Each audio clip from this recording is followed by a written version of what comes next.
Les conséquences de l'obéissance et de la désobéissance. Les passages de Jude 1, 11, 14, 15 nous offrent une leçon précieuse sur les conséquences de nos choix et de nos actions. Il met en lumière des exemples historiques qui nous rappellent l'importance cruciale de l'obéissance à Dieu et le danger de la désobéissance. L'exemple d'obéissance et de désobéissance. Dans ce verset, Juge mentionne les noms de Caïn, Balaam et Corée. Chacun d'eux représente une attitude ou un comportement spécifique. La jalousie meurtrière de Caïn, l'avidité compromettante de Balaam et la rébellion de Corée. Ces histoires nous rappellent que nos actions ont des conséquences durables, que ce soit pour le bien ou pour le mal. Obéir à Dieu conduit à la bénédiction, tandis que la désobéissance entraîne la douleur et la séparation de sa présence. Appel à l'obéissance. Jude nous exhorte à prendre ces exemples passés et à prendre conscience de l'implication de nos choix actuels.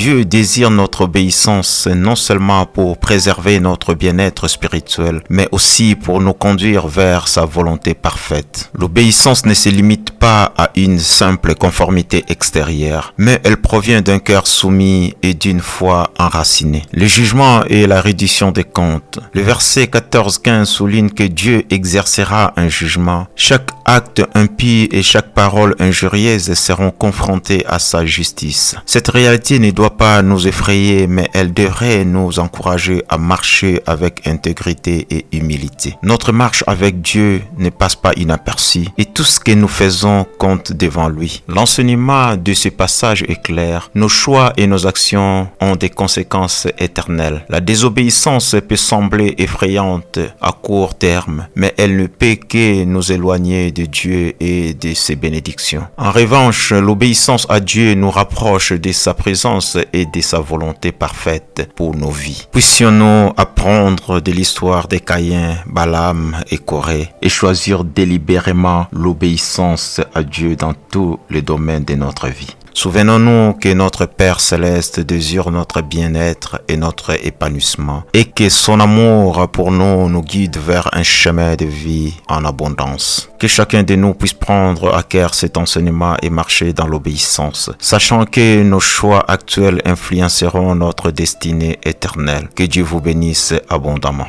Amen.